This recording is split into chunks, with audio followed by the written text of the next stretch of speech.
Have you ever wondered what the numbering under your plastic? So it could be plastic bottle, plastic Tupperware, any plastics at all. Those little numbers in a triangular sign, or you could call it a recyclable sign. Have you ever wondered what those numbers mean or represent? Today, I'm going to show you. Hello, welcome to my channel. It's always a pleasure to have you here. My name is Angel, and I am your health and well-being advocate. The goal here is to advocate for you until you can advocate for yourself and your loved ones. Now, in this platform, we show you simple practices that you can use to enhance your health and well-being. And today we'll be talking about plastics. Yes, plastics has been implicated in a lot of health issues because of the kind of chemicals that they are made of. They have been found to leach into our food and our water.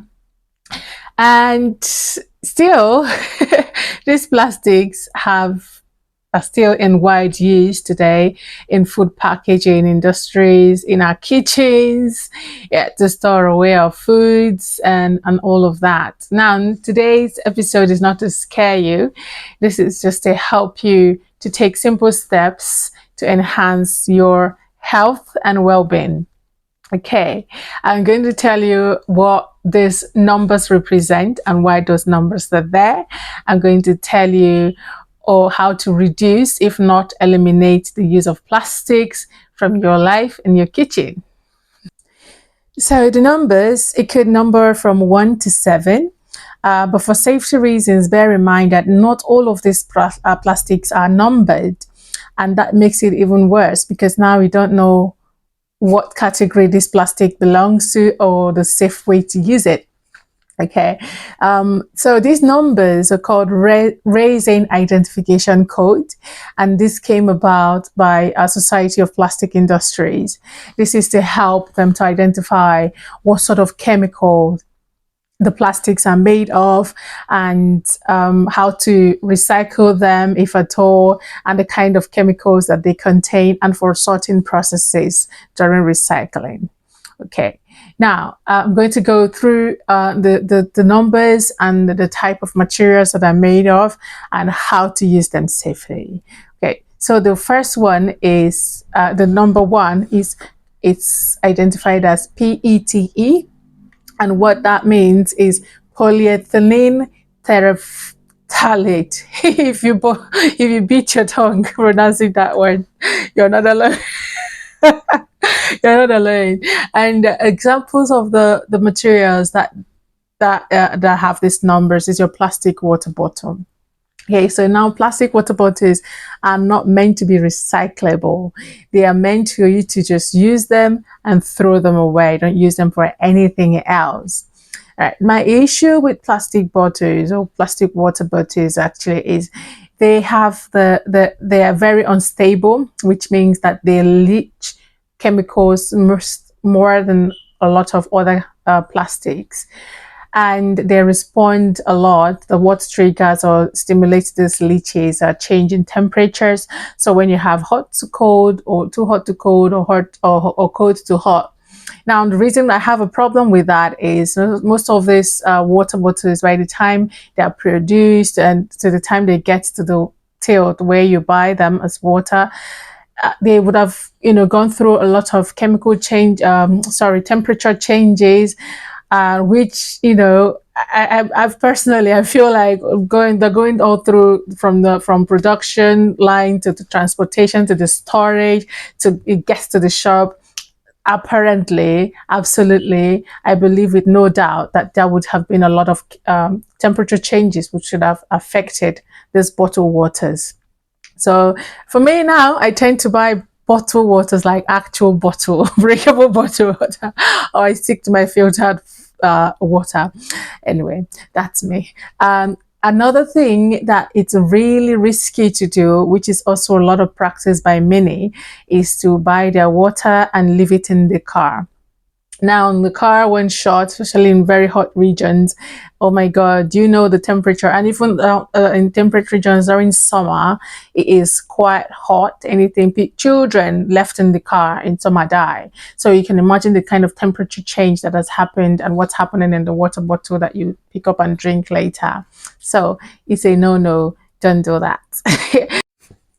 Okay, plastic number two, it's what we call high density polyethylene, and these examples are your milk jugs, you know, like the milk bottle, the blue top, green top, red top, or whatever color codes that your country use. But you know, the plastic milk bottles, your butter tubs, so like mostly liquid, your oils, liquid food products that it's stored in this kind of plastic bottles.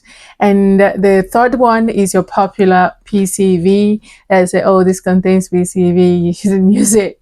Examples of that are your shampoo bottles. So I feel most of the examples I've seen are product bottles, let me put it that way. So your hair products, your body products, your body lotions, and all of that.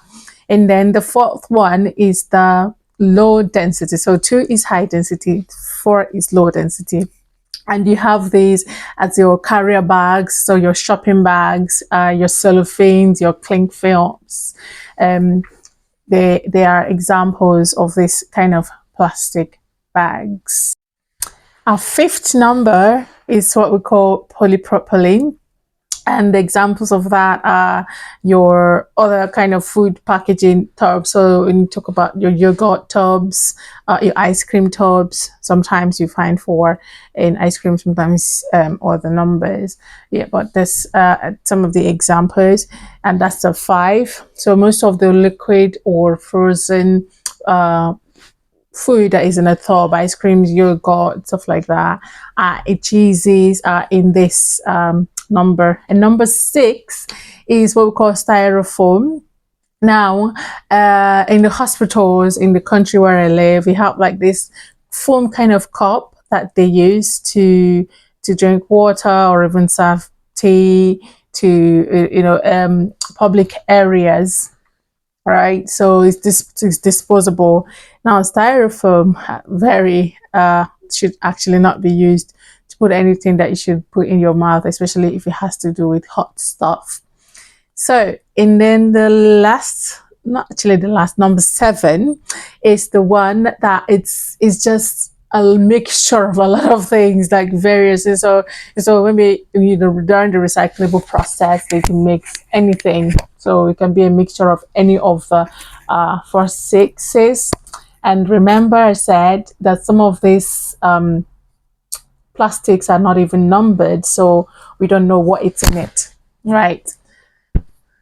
Congratulations if you if you manage to know or pronounce some of the names of what these numbers represent. Right.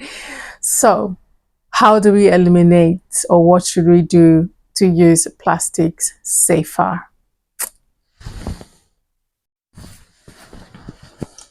So how do we use plastic safe? If you cannot eliminate, how do you use it safely?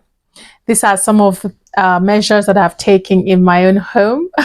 The day that I found out about this, I went on a clear out. Okay, and yeah, I think every family should do that. Every person, it doesn't have to be like a family unit to actually do that. Yeah, so every person should have that clear out in their kitchen. Remove absolutely. First of all, you need to find the plastics in your kitchen and see what the grades are. I know that they say some of the grades are safer to use than others. So examples of those ones that they use in your food in tubs, like the ice cream. So you see that they have like numbering of 2, 4, or 5. Those are said to be the safer options. However, even with the safer options, that is also a safer way to use them. So I do not store things in the plastic anymore.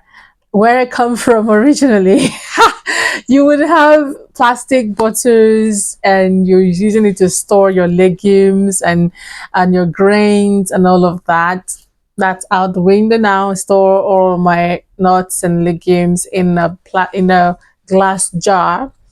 It looks nicer. Plus, you don't get any leaching of any sort into your food, right? And also in my freezer, I store things with um, glass bowls as well. I do understand that that could be heavy at some for some. If you do have to store stuff with plastics in the freezer, fine.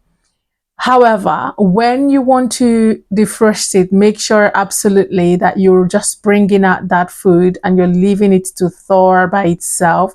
Never defrost using hot water or microwave or any of that, because remember, the higher the temperature, the more risky it is to leach in chemicals into your food.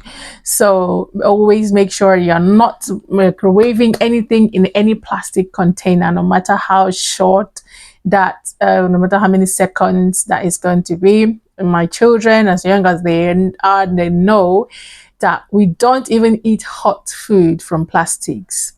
Yes, don't eat hot food from plastics because, again, temperature increase, right?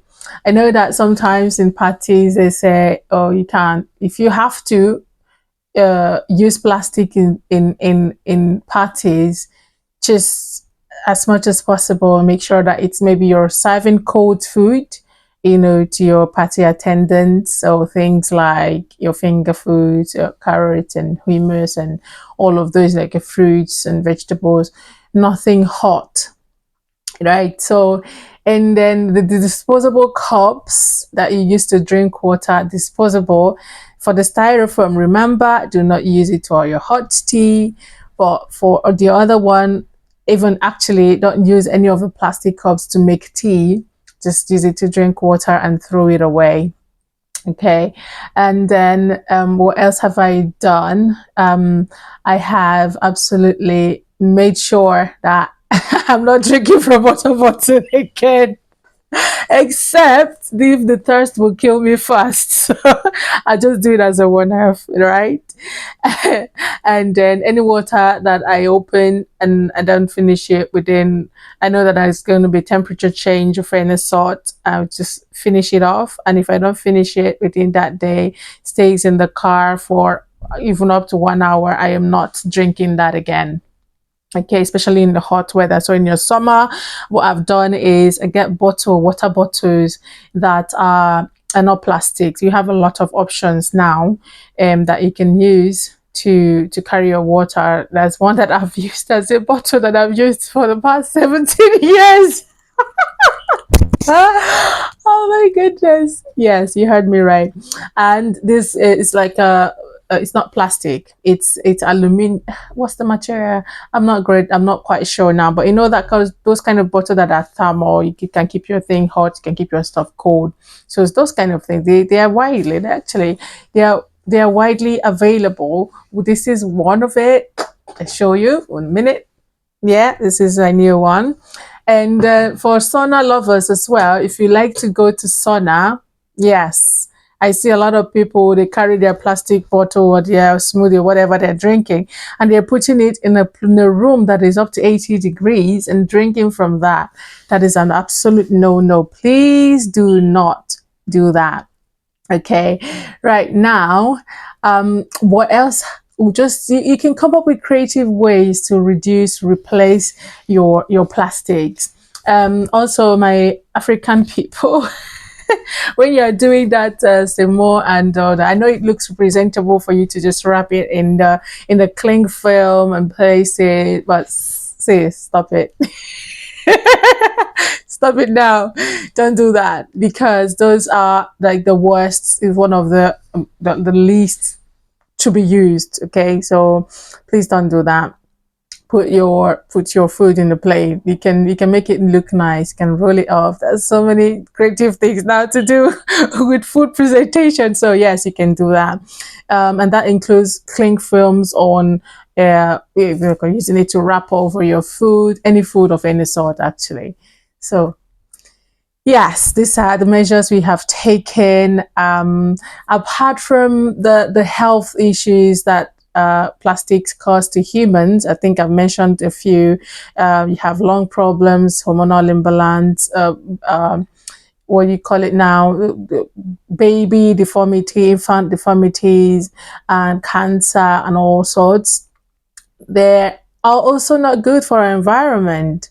Environmental enthusiasts, would tell you that, yeah, it's because sometimes it's even difficult to recycle. Sometimes it just degrades the environment. So if you're caring so much about our environment, I think we should put more or greater care on our own health. It's not good for the sea. It's not good for the animal. So yes, for the animal. So yes, let us eliminate the use, recycle as much as possible. When I say recycle as much as possible, whatever they say recycle, don't, if you go to a restaurant and you're presented with the option of bottled water, it's actually not high class. Most times there's no difference with the actual content, which is the water that you're drinking, and the one that is coming from the filter tap. That's the truth. Topic for another day. But yeah, you can do that to eliminate the use of that plastic at that time. Find creative ways to do that. Before you start eliminating, first of all, your assignment for this week, whoop, whoop, like the teacher that I am, is take a tour around your home. If you have children, this will be fun.